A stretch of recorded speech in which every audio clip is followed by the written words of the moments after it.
Well, hello. Welcome to our study on 1st and 2nd Samuel. I'm taking both of these books together because in reality, the two books of Samuel actually belong together as one book. It's not simply two books. It's one book that's been divided up over scrolls. This is one of those examples where scroll length, physical length of how much writing material you had, dictated the book size. So First and Second Samuel are part of a larger book, which actually probably includes First and Second Kings also. In the Greek Bible, they're actually called First, Second, Third, and Fourth Kingdoms, divvying them all up according to the idea that they're one book united. The Protestant Bible, we call them Samuel, the books of Samuel, and that is because the first major character that we see is the prophet Samuel, who dominates really the first half of the first book of Samuel. And then from then on, it's more geared towards the kings. And what we are seeing in this book is the transition, or these books, I should say, is the transition from Judges and the idea of having these isolated little communities of Israelites ruled by judges to having a large monarchy where all of the land is ruled by one king. And so we're making this transition, and that's what the book of at least 1 Samuel is all about. The second book of Samuel is about how that monarchy develops and then ultimately splits apart. And so we have in the books, we transition from these chiefs or judges ruling local areas and governing local tribes, and in the words of the book of Judges, everyone doing what is right in their own eyes, to the king being the one who is in charge and telling people how it's going to go. So that's kind of the background. That's what we're looking at. And this is, again, it's supposed to be historical, and to a large degree it is. There's a lot of history in this. But we have to remember that no matter what, when we're talking about history, we're on a continuum. Okay, it's not just either it's fiction or it's historical. There's always this line in the middle. And you always have to ask yourself, where does the book fall on that line? Is it all the way over here in fiction, or is it all the way over here in just a chronicle of events? And obviously the books of Samuel do not fall into either of those categories. They fall somewhere in the middle. We know this because there are speeches that are reconstructed. People would not have necessarily written them down. So these are not going to be word for word speeches. I think especially of the prayer of Hannah. This is Hannah in a moment of grief praying. She's not going to necessarily remember word for word what she said, although the idea, the concept, the general gist of the prayer could be accurate. We just have no way of knowing. But it's not likely that Hannah would have gone down and remembered that prayer word for word and written it down so that it would be remembered for posterity. So we have to look at this and say, okay, where are we on the continuum of history, and why are we here? And the reason is, what the author wants you to recognize is that God is in control of the history of Israel. And so what the author is trying to do is reflect God's working within Israel. And so a lot of the narrative is written from that perspective. It's not necessarily the way you would have experienced everything in the life of an Israelite in, say, circa 1000 BCE. The great example of this is how we'll see in Kings, which I said was, part of this continuum of books. We'll see in the book of Kings where Jeroboam II is talked about as a lousy king. Well, if you look at Jeroboam II's reign in Israel, the northern kingdom, it was actually a time of political flourishing for that nation. He expanded their borders. He really made them more of a world power than they had ever been before. But the Bible paints him in a rather dismal light. And the reason is, even though he did all these wonderful things politically and advanced the kingdom economically and physically, well, the Bible isn't concerned about politics as we are, and the Bible isn't concerned about economics the way we are. Rather, the Bible is concerned about how is the kingdom morally and ethically. And that is where we see Jeroboam II pictured poorly. The kingdom did not flourish ethically. And so the author of the book says the kingdom did not flourish. And there's some truth in that with Samuel, in the books of Samuel, and perhaps, we look at a character like David, and maybe the character of David is painted a little more politically powerful than he otherwise would have been. There's some indications that maybe he didn't have quite as secure a hold on his reign as the Bible paints him to be. There's a few of these civil wars that break out that kind of give us a hint that maybe politically David did not have as united a monarchy as the Bible may paint. But the idea that is trying to be conveyed is that as David is working with God and God is working through David, the people are coming together to form a real nation. And so the author might gloss over some of those details to show you that greater reality. That's important to keep in mind. But let's start with this beginning of Samuel. So Samuel starts out with a woman who is in tears because her husband has 2 wives and the other wife is making life miserable for her. This, of course, is Hannah. But it harkens us back to Jacob and Rachel and her sister Leah, where Rachel is unable to have children and Leah makes life a little bit harsh on her sister because of that fact. So what we are seeing in this opening scene should say to us, this is Israel's story, the people of Israel. Jacob, this is his story replayed.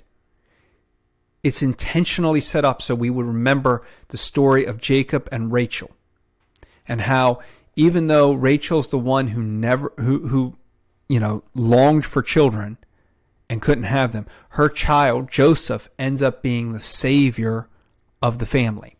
So here we have Hannah, desperate, religious, obviously religious, maintaining the law, going to the temple or the place, the tabernacle, to pray and to worship like they are supposed to do, obviously religious. Here's this woman on her knees before God. This is to set up that God is going to hear the plight of the broken and the humble. Those who are in desperate need, God is going to hear their cries. Now think about that. That's kind of the theme. So that's also a major theme in the law itself. God will hear the cries of the needy, the poor, the widows, the orphans, the broken. And here God is in this passage listening to that plea. There's also elements of the Samson narrative. Now, in the Jewish ordering of the Bible, 1 Samuel follows Judges. The last character in the book of Judges was a man who God had separated as a Nazirite. His parents were supposed to maintain a Nazirite vow with him, and he was supposed to hold to that vow. And he doesn't do it. Like, he messes up completely, utterly fails, and that's Samson. Now here we have a woman who is pleading because she's barren, just like Samson's parents. And now God's going to give her her son, who is also going to be a Nazirite. Only unlike Samson, this Nazirite is going to succeed. You see, it's this play that the judges, the period of the judges, were people governed by their own ideas, i.e. Samson. Just look at Samson.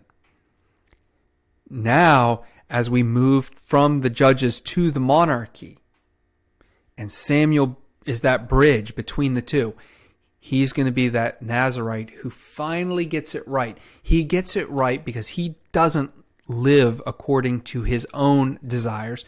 He's not doing what's right in his eyes. He is doing what God asks of him. From the time he's little, all the way to the appointing of King Saul. He's doing exactly what God tells him to do, and nothing more. And so this is the birth of the character Samuel, who is the continuation and the kind of the fulfillment of the Jacob-Rachel story and the reversal of the Samson story.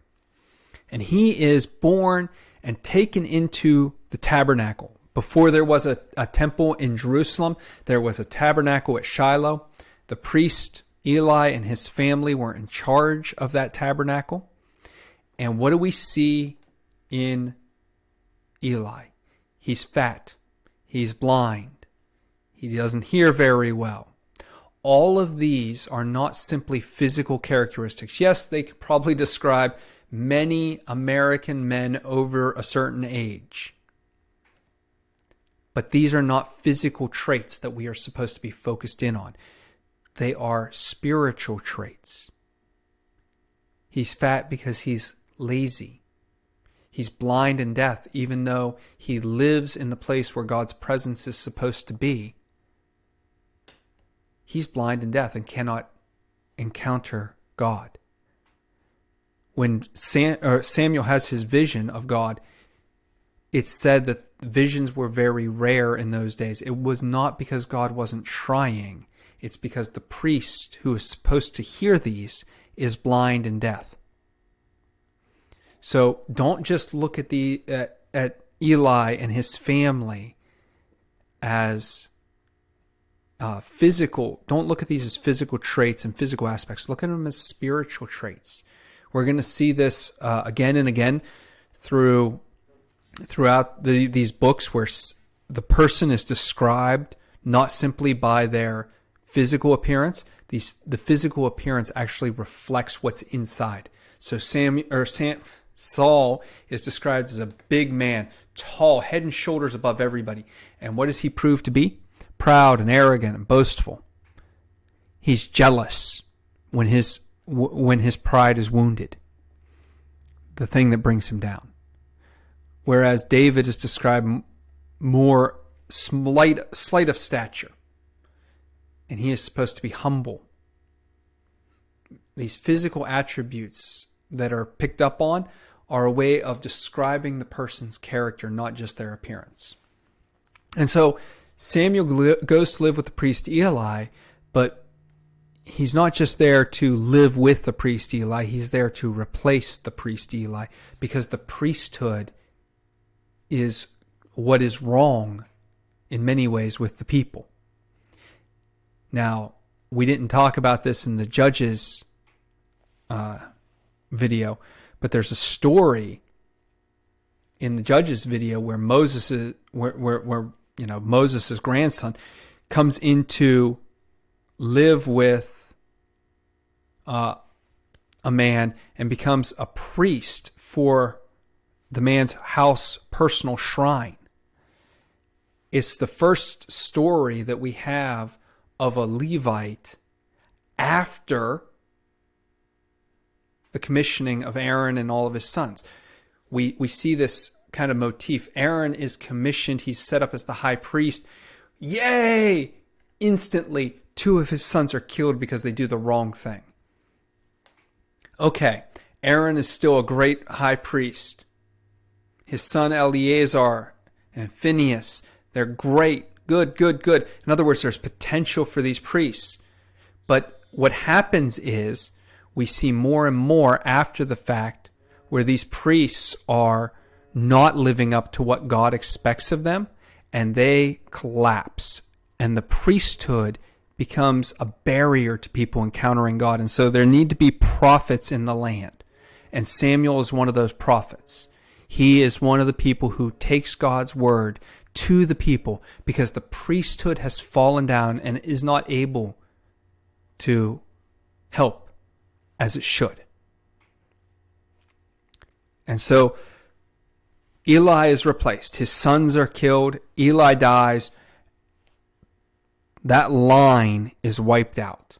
And Samuel, the man of God, is left kind of to fill that religious void for the people.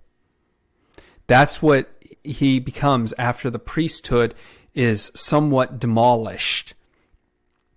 Now, were there other priests, Levites, etc. in Israel at the time? Probably. But what we are left with is a picture that there's a religious vacancy that Samuel fills for the people. And his first real action, even though he probably had a long time on his own as a leader, his first real action that we see is to appoint Saul as king. And we all know that this goes poorly. Saul disobeys God. In fact, his first effort at really being king after he's anointed is kind of an act of disobedience. He does not do things the way God wants to do them. And so he is pushed out. Not politically, but from God's framework, we are told he's not going to be king anymore. Even though he is still king, and for a rather long time, it seems, after this fact. Several years, decades, Saul is king after his disobedience. But God has already said, you're not going to be here anymore.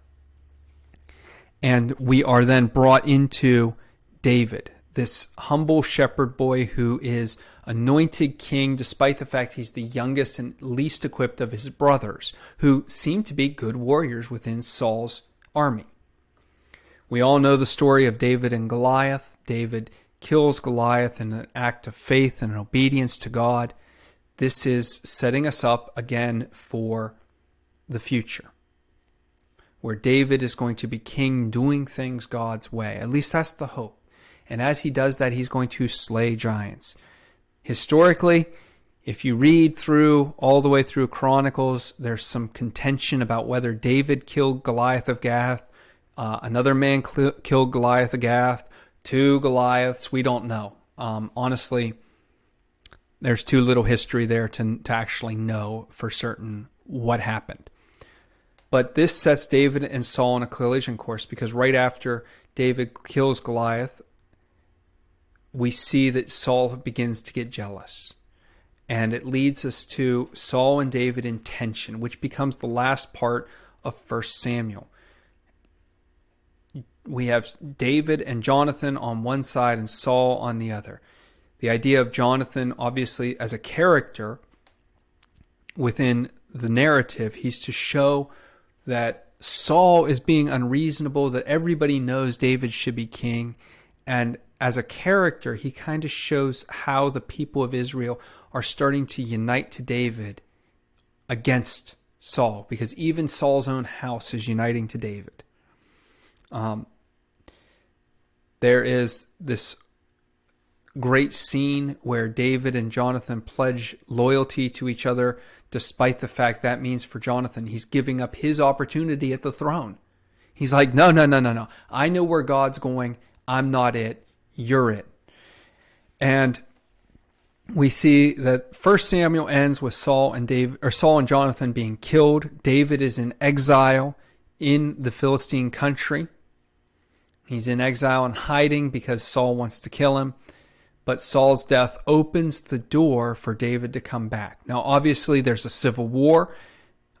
Saul's remaining son and David clash. We have this clash of families, and ultimately David is successful in capturing or taking the throne. He comes to power, and he builds his capital in Jerusalem. And here's where we start to see kind of this culmination of God's plan. And this is how we know that God has planned all of this, at least in the writer's eyes, that Jerusalem becomes the capital. This is God's city. We know that this is God's city. And now that David has been able to take it and solidify power and come to a united monarchy, God is in control. And David ends up, he dies, passes on the task of building the temple to his son Solomon.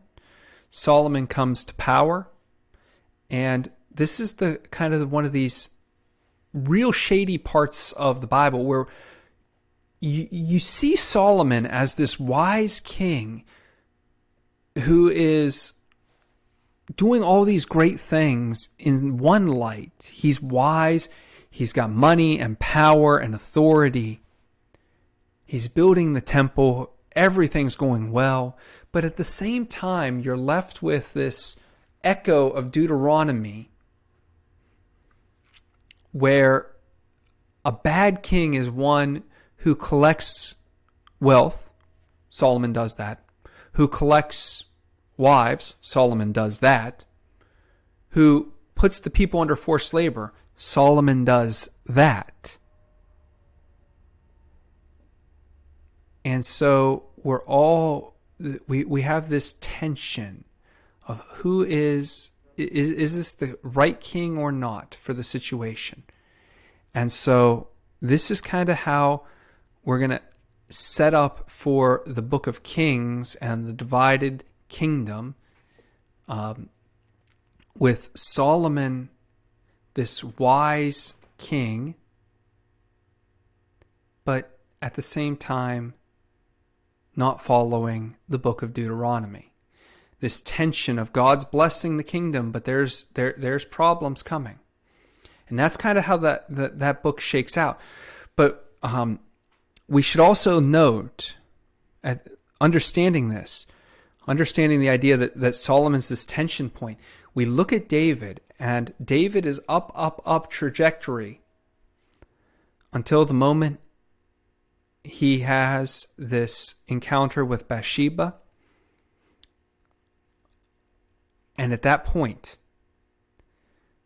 it's all downhill. David sets Solomon up for the same fall. Because David, he rises so long as he's doing things kind of God's way. And then all of a sudden, he builds his house and he starts acting like a king. He builds this glorious house for himself. He sees Bathsheba. He decides, I want Bathsheba. So he takes her. He murders her husband. And at that point, when he starts acting like a king from the societies around him, he ceases to be God's true king. And the kingdom starts to fall apart, where his children start acting like that king, rather than the humble shepherd boy who first took on the kingdom. And so David, at that moment, that becomes that crest, that pivot point that we have to pay attention to, because from that point on, everything's downhill. From that point on, everything is downhill.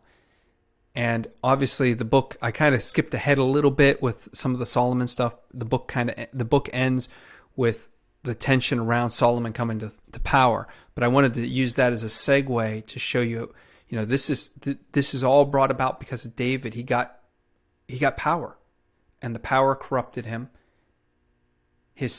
After that, one son rapes one of his sisters. Another son murders that man, and then proceeds in a civil war, and that's Absalom. And even that, when David sees all that, it doesn't really jog him back to the man he should be. It just kind of depresses him. and we end with kind of a bitter note that maybe this kingdom isn't quite as good as we were led to believe. And so that's where we'll leave it for today. The idea that, David passing and Solomon coming to power, and we'll see how all of that plays out when we start talking about 1st and 2nd Kings, and that will be next time. Until then, God bless.